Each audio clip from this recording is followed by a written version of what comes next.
It's the race for home court advantage. What are the Bucks going to prioritize this week? Giannis has health issues. They have a back-to-back. They play the Pistons twice. Will they be able to even try to catch the Pacers? Plus the Cavs, their motivations playing the Pacers twice this week, and a little bit of talk about what the first two rounds of the playoffs could look like. All coming today on the Locked On Pacers podcast.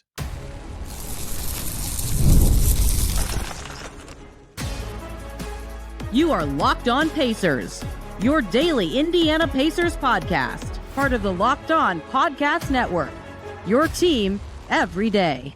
What up, y'all? Happy Tuesday, and welcome into another edition of the Locked On Pacers podcast, where we, of course, talk about the Indiana Pacers. As always, my name's Tony East. I cover the team for Forbes, and today, lots to discuss about the Pacers' last week of the season and their chase for certain seeds, certain opponents, what the playoffs could look like.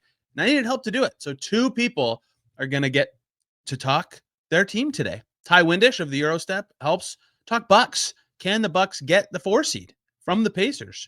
Do they even have a chance to? What is going to be required for that to even be possible? Will it even be something they can pursue by the end of Tuesday? We get into all that, and I learned something that I didn't know about the Bucks upcoming week from that conversation. Then we talked to Danny Cunningham of Locked On Cavs. We talk a little bit about the upcoming Pacers-Cavs miniseries this week, but a lot of it's about the motivations for both teams this week, who will and won't be trying and why.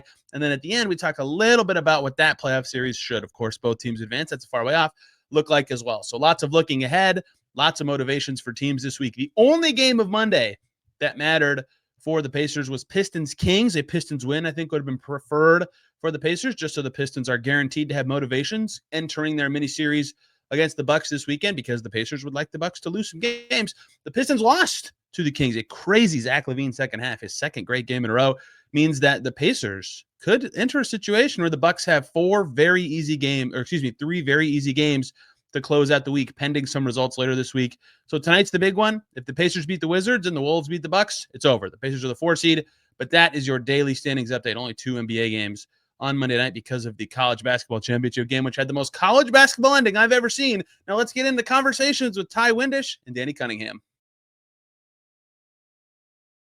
Everybody, short little break here to talk about Robinhood. With Robinhood Gold, you can now enjoy the VIP treatment, receiving a 3% IRA match on retirement contributions. The privileges of the very privileged are no longer exclusive. With Robinhood Gold, your annual IRA contributions are boosted by 3%. Plus, you also get 4% APY on your cash and non-retirement accounts. It's over 8 times the national savings average. The perks of the high net worth are now available for any net worth. The new gold standard is here with Robinhood Gold. To receive your 3% boost on annual IRA contributions, sign up at Robinhood.com/gold. Investing involves risks, rates subject to change. 3% match requires Robinhood Gold at $5 a month for 1 year from first match. Must keep funds in IRA for 5 years. Go to Robinhood.com/boost. Over 8 times the national average savings account interest rate claim is based on data from the FDIC as of November 18th, 2024. Robinhood Financial LLC is a member SIPC. Gold membership is offered by Robinhood Gold LLC.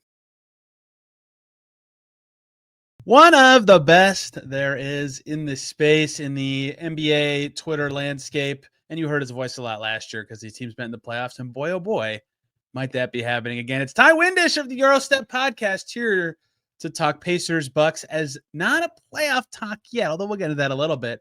The chase for the 4 seed, which might be over very soon. Ti, how are you in this crazy, and I mean crazy, Bucks season? Yeah, I'm good. We've talked last year about, wow, a lot going on for the Bucks. Once they just settle in, once they get healthy, I think they'll be ready to go. And Tony, they just still haven't decided to do that for various reasons. So something new every single week. But I'm doing well personally outside of the Bucks side of things. The Bucks are doing crazy. It's funny, like, thinking about a series this year, because the Pacers are the same team. So all the changes would be these many Bucks changes, which are a lot of not settling in. We'll talk a little bit about that later. I want to start with the chase for seeding, because that's the biggest topic for the Pacers right now. Can they get home court? Their seeding range is now 3 through 5, but basically realistically 4 through 5, pending one Knicks victory to make me not have to talk about the New York Knicks anymore this season. What do you feel like? How much of a carrot is that home court for the Bucks? And 2, do you feel like it's actually even possible for them to get it? No, I mean, the way Indiana's been playing, I don't know, you could tell me better, whenever they really hit their stride, right? I think this Pacers team kind of got going and got on the same page. I mean, Coincidentally, also when Tyrese Haliburton started to play a whole lot better. Funny how those things can coincide a bit. But the way they've been playing, I know they have the Wizards coming up, a few other games here. I think they'd have to just about lose out, or maybe literally have to lose out for the Bucks to get there. And I'm not expecting the Bucks to win out. Their closing schedule, their whole post All-Star break schedule ended up being a lot easier than it should have been due to injuries and other things going on. They still did not finish all that strong. That came up in Pacers Twitter like every day. Yeah, and literally every single game, and they still didn't crush it. The Bucks have had their own injuries going on, of course, that they've dealt with.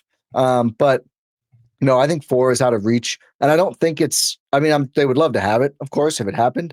But I think realistically, you look at the going forward. In the short term, you lose one home game to Indiana. That stinks. That the Bucks, last season it was what it was. Indiana kind of owned the Bucks.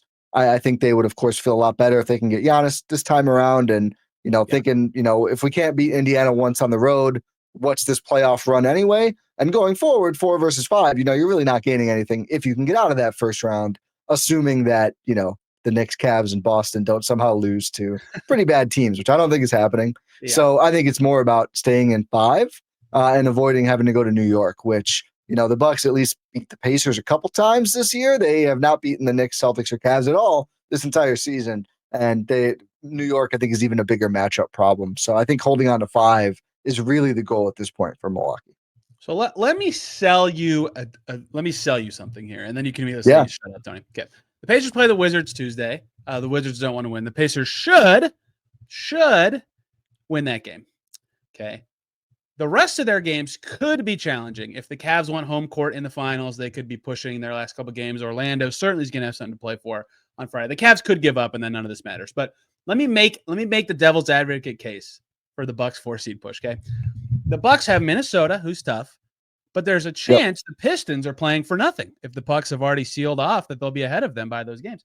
It is possible to me that if the Bucks beat Minnesota, that this could actually be interesting going into the last couple days of the season. Is that too rosy of an outlook to you? Like, do you feel like the Pistons will be trying no matter what? Do you feel like the Bucks should even be pushing that hard to get this? What does Basketball Reference have it as, like a 3% chance? Like, how is anything I said even possible to you? Do you feel like this will actually be a talking point beyond like Wednesday? I would say it only would be, I think, if Tuesday goes worst possible for the Pacers, best possible for the Bucks. If the Wizards beat the Pacers, yeah. And the Bucks beat the Wolves, neither of which is. I think if either of those go the other way, then I think it's probably either team. I also will say the Bucks did not play Giannis against the Pelicans. He's okay, but it was the second of a back-to-back. They have another back-to-back this weekend where the first game is New Orleans at home, and the second is the first of their Detroit games. And I think almost regardless of anything going on, I would not be surprised at all if we also did not see Giannis in the other Pelicans game, given that they are playing G League players. He has played a lot lately. And again, unless it's like, wow, we could really go get 4. But I think it's more likely the Bucks say, like, even if they beat Minnesota, then the Pelicans game doesn't really matter all that much. I guess maybe they could put themselves totally out of reach of Detroit, but I think most scenarios it's going to be beat Detroit once, so I think they'll focus on that. So maybe on Wednesday, we'll wake up and go, wow, it's really possible, but I don't think it's going to be something the Bucks could do or would try that hard to do. Yeah, the other factor, ironically, could happen before this comes out. If the Pistons lose to the Kings on Monday night, like, that could create enough separation. Yeah, that's a big one. Those Pistons-Bucks games could just not matter for the Pistons at all. Like, they can't even get to 5.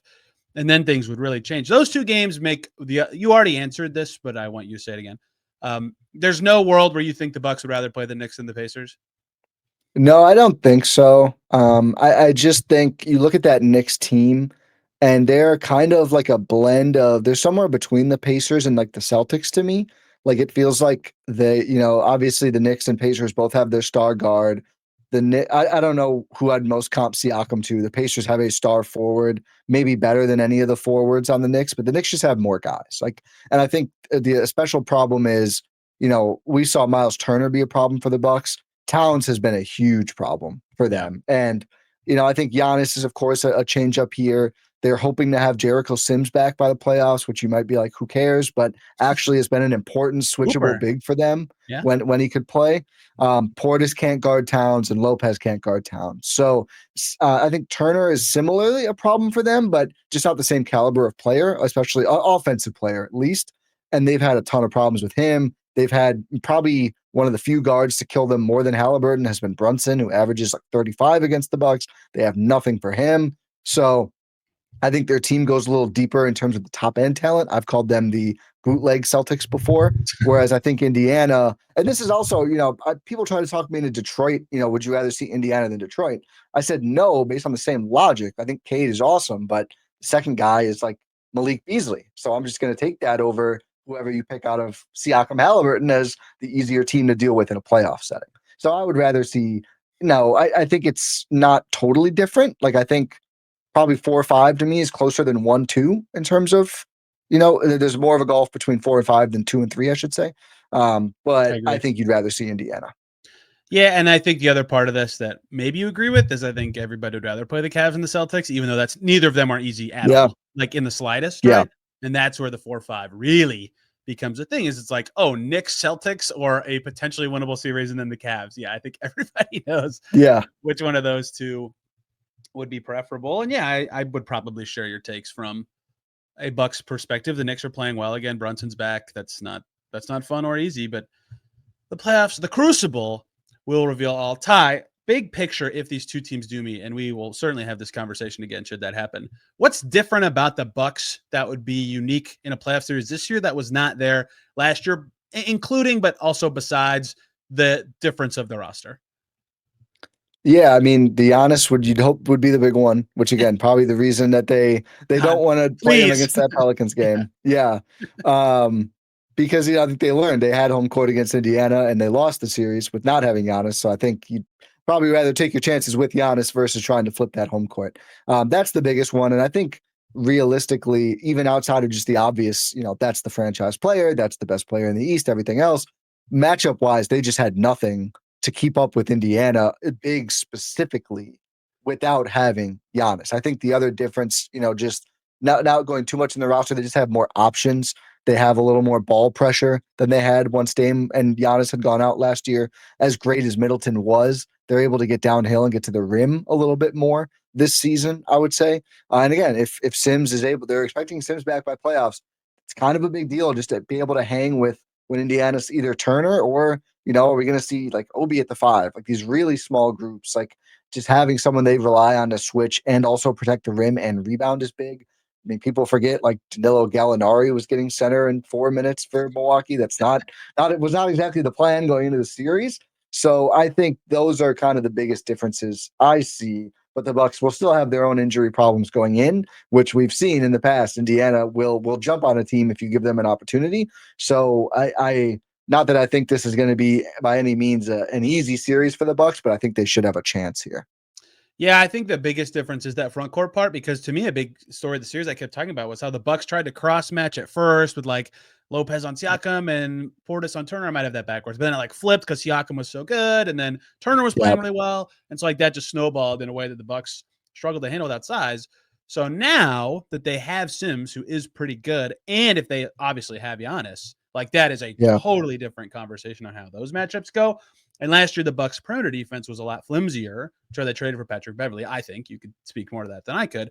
And Beverley was not good enough at that, but they have at least a little bit better pieces for that this year, especially Taurean Prince, who gave the Pacers struggles last year, like in the NBA Cup and stuff. So I think it would be harder. If Dame doesn't play, it's obviously, big thumbs down, that would stink. But I think a lot of the specific advantages I remember the Pacers having last year won't be as obvious this year. And hey, maybe the easiest stat to point to is last year the Pacers beat them 4 times in the regular season. This year it's been 3-1 Bucks. Yeah, I think it's a good call. And the perimeter defense kind of split. It's been pretty fascinating to see who gets run and who doesn't. AJ Green was around last year, didn't necessarily play his greatest ball in the playoffs, has been a good two-way player for them. Trent, his defense has been off and on, kind of like boom or bust. Like, is he forcing turnovers or not? That's probably the biggest, there's going to be a game where he gets like 2 or 3 steals. Then his defense feels really good. Otherwise, it's just okay. But he's been really important to them offensively. Ryan Rollins has come into the fold and Yeah, he's been been a good. very important two-way guard defender, which that you just need small defenders against a Pacers team with some very competent guards. I mean, Nembhard absolutely killed the Bucks last year. So that'll be big. Kevin Porter Jr. has been a guy they like to defend. He's kind of just see if he's got it or not. And if he does, he can literally have a triple-double. And if not, he probably can't play a whole lot and he might get a frustration tech. So I think the biggest, not the biggest, the injuries and stuff are the biggest. One of the biggest concerns I think Bucks fans should have going into this is that the team has, I'd say, more overall talented players than last year, if Giannis at least plays. But figuring out when and with who to play each of them is going to be a huge issue. And then Kuzma has been a really good perimeter defender for them. Offensively, it's been a struggle, some of the spacing with him, Giannis, and Brook. So again, it's like there's all these intriguing pieces, but who should play and who should they play with and what are the right combos? Can Doc Rivers, a very maligned coach, get the most out of this group is really up for determination right now. And we all know the playoffs, such a pressure cooker, every single decision matters to some extent. I hope we get it again. I love spending time in Milwaukee, and I've checked 2 straight Bucks games. I keep looking in. They're like losing or tied in the fourth. I'm like, oh, this could be huge for the Pacers. And then Kevin Porter Jr. goes crazy for 3 possessions and the Bucks win. And I'm like, oh, well, all right. Well, we'll wait. We'll fight another day. This is perfect tie. I think everybody will be keeping an eye on this seedings race the rest of this week, including you guys. Where can people find you and the things you say about the Bucks, who the Pacers, who are very familiar with them, could be once again very familiar with? Yeah, I think we'll be chatting quite a bit coming soon wherever you consume the fantastic Locked On Pacers, whether it is on audio, on video, and probably maybe not totally on social. You can find the Eurostep Podcast Network or myself at Ti Windisch, Tiwindisch. And all of our work is there. We talk Bucks a lot. We did a big episode today, and we will be cranking up toward playoffs very, very soon now. So very excited to get there, and hopefully the Bucks be mostly in one piece. One of the 2 best ties from Oshkosh that I frequently interact with. It's Ti Windisch. Everybody, Danny Cunningham coming up for some Pacers Cavs chatter. We'll just get right to that. This show is sponsored by Betterhelp. Taking care of your mental health is just as important as taking care of your physical health. Managing things like anxiety and day-to-day stress are massive, but traditional in-person therapy can be expensive, often ranging from $100 to $250 per session. That is where BetterHelp comes in. With online therapy, you get quality care at a price that makes sense, saving you time and money. Therapy isn't just for life's toughest moments. It can help with everyday stress, learning how to set boundaries, or developing positive coping skills. Having access to support when you need it can make a big difference. Your well-being is worth it. Visit BetterHelp.com/LockedOnNBA today to get 10% off your first month. That's BetterHelp, HELP.com/LockedOnNBA.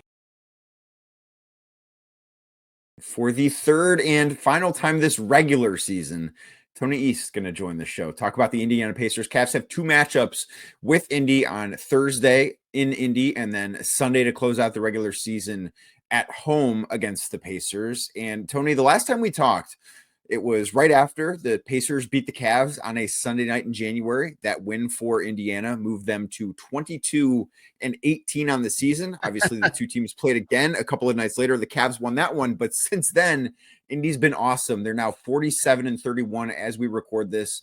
To you, what has been the story of the Pacers season since we last spoke? Yeah, they're just good now, right? Like at the time of that first win, they were playing much better than they started the season, but that was like a big, like, okay, they're really rounding into form. Like, this is real. And Haliburton got hurt in that win, and they still escaped with the victory. Like, that was for them because their January schedule was hard. And after how poorly they started the season, I think everybody kind of thought they could be dead. Instead, they played their best basketball that month. And now they're here where they've continued to play very well. Their offense is reaching closer to last year levels. They're still kind of crawling back from their slow start in terms of their season-long rating, but they have a good enough defense, and that's what's made them a good team, right? Since the All-Star break, the difference in what's made them this level of team is the Tyrese Haliburton from last year is back, right? He is on an absurd run. He just became the 2nd player ever to have more than 200 assists and 20 or fewer turnovers in an 18-game stretch. Like, it's insane what he's doing with his creation, and the Pacers offense is humming as a result. I think everybody except Siakam, basically 1 through 8 or 9, is playing at least an average level on offense right now, if not well above it. But their defense is 14th this season, and they've carried that for a while now. So even on nights where they're not crisp or perfect on offense, they can still win.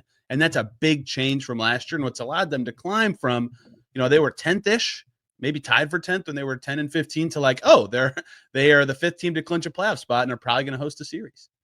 Right. This has been a pretty good in-season turnaround. I think the first 25 games are not always, the truest indicator of success. I do think there are some people that probably disagree with that sentiment, but what Indy's been able to do for the past several months, I do think speaks to them being like a legitimate good team and not just a team that got a few lucky breaks in the postseason last year to be able to get to the conference finals. But what are the, I guess, expectations for Indy as the postseason grows near? Yeah, I think if they can host a series, they'll feel like they can win in the first round. And they're 2 right now. Their magic number's 2. It might be able to be 1 when this comes out. I'm not sure, but it's close to them locking up home court. Technically, 3 is still possible, but that's not going to happen.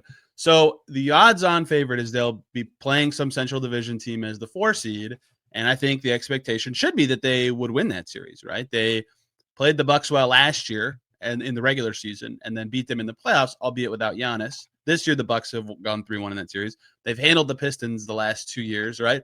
I think they would feel good at their current level of play. That style worked in the playoffs last year. Even in the series they were swept, Joe Mazzulla said, yeah, that was our hardest series, was playing the Pacers, that they can feel good about playing anyone that's around their win or talent or net rating level in the first round. The second round will be challenging. The gap between the teams they'd be playing in the first and second round is enormous. It potentially, and in fact, almost very likely, it looks like would be the Cavs in the second round should they win that first series.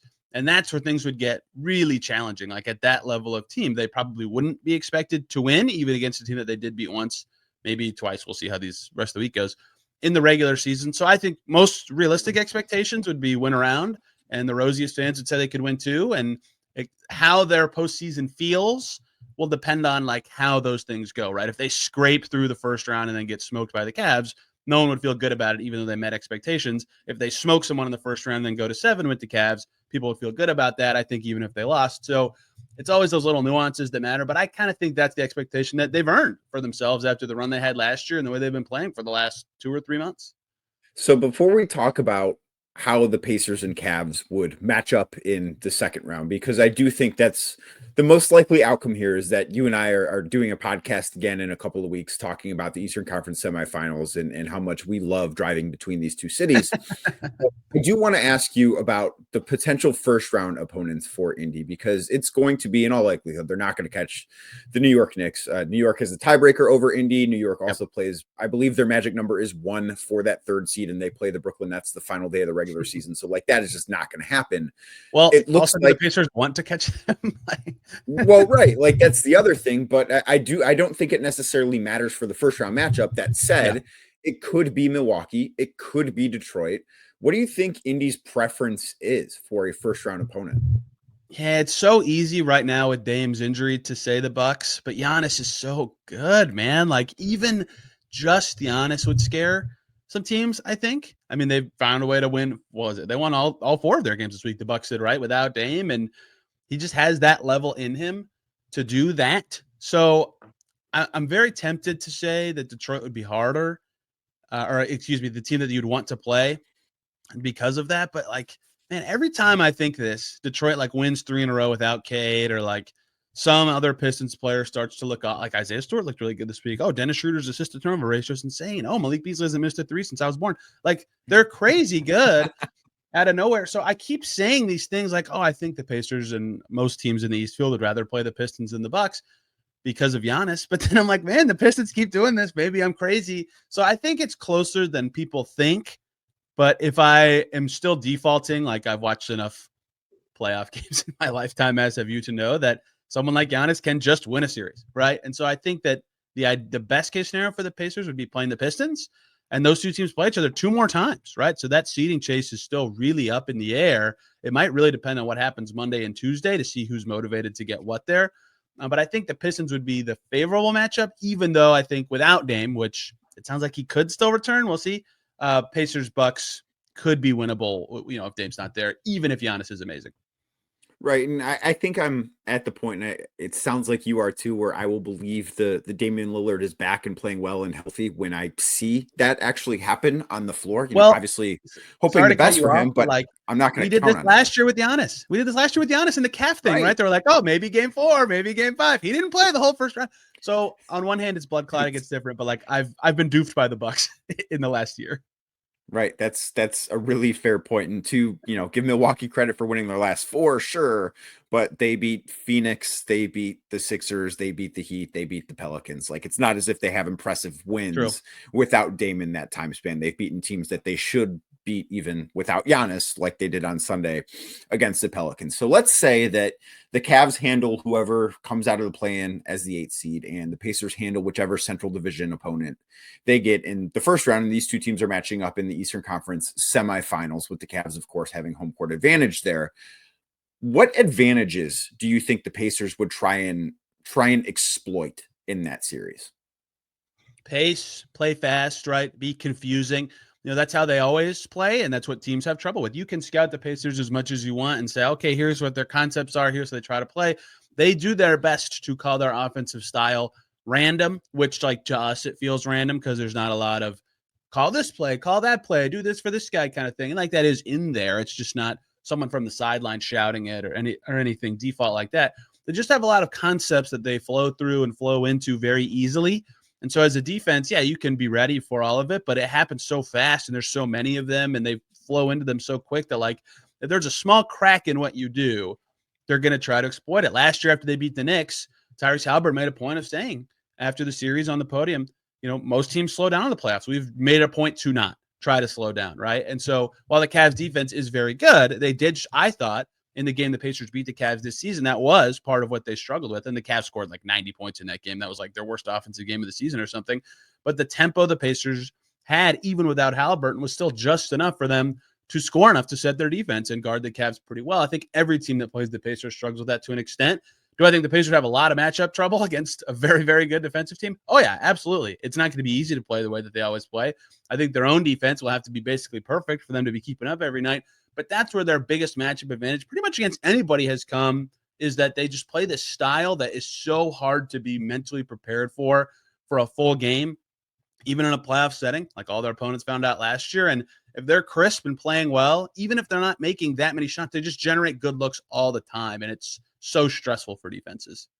And then on the flip side, what is the one area where you think they could be exploited the most over a 7-game series against the Cavs? Yeah, they just gave up 76 points in the paint to Denver on Sunday, which Denver's very good at that. That's how they play. But I always think the Cavs size gives the Pacers a ton of fits. Like Jared Allen always seems to be, 10 for 12 with 13 rebounds against the Pacers. And obviously his defense is extremely impressive already. And that's one of their many, good tall players already. Mobley, Dean Wade. Like, does Dean Wade ever make a mistake ever? Like, I know he has like 6 points a game, but that dude's always in the right shot sometimes.